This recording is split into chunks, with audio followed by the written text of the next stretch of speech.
युद्ध तिकडे भडका इकडे, हॉटेलसह उद्योगांना गॅस पुरवठा बंद, हॉटेल्स बंद करण्याची वेळ, शहरातही पेटल्या चुली. मंडळी, युद्धस्थितीमुळे एलपीजी गॅसचा पुरवठा कमी झालाय. त्यामुळे शासनाने हॉटेल्स आणि उद्योगांना गॅस सिलेंडर पुरवठ्यावर काही निर्बंध घातले आहेत. याचा थेट परिणाम आता हॉटेल व्यवसायावर दिसू लागलाय. मंडळी, अहिल्यानगर शहरात लहान मोठी हॉटेल्स, खानावळी आणि खाद्य स्टॉल मिळून 500 पेक्षा जास्त आस्थापना आहेत. यापैकी बहुतांश हॉटेल्स पूर्णपणे एलपीजी गॅसवर अवलंबून आहेत. मात्र सध्या परिस्थिती अशी आहे की अनेक हॉटेल्समध्ये सिलेंडर संपलेले आहेत आणि नवीन सिलेंडर मिळवणेही कठीण होत आहे. मंडळी, जर ही परिस्थिती अशीच राहिली तर हॉटेल व्यावसायिकांना पुन्हा चुलीवर स्वयंपाक करण्याची वेळ येऊ शकते. मात्र शहरात लाकूड किंवा कोळसा सहज उपलब्ध होईलच असे नाही. यामुळे स्वयंपाकाचा खर्च वाढेल, हॉटेल चालवणे कठीण होईल आणि शेवटी जेवणाचे दर वाढण्याची शक्यता आहे.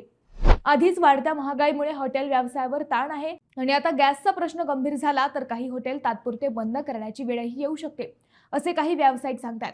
म्हणजेच युद्धस्थिती आणि गॅस पुरवठ्यावरचे निर्बंध याचा थेट परिणाम आता आपल्याला दैनंदिन आयुष्यावर होऊ लागलाय. म्हणजे यावर नेमके काय धोरण आखायला पाहिजे, कमेंटमध्ये नक्की सांगा.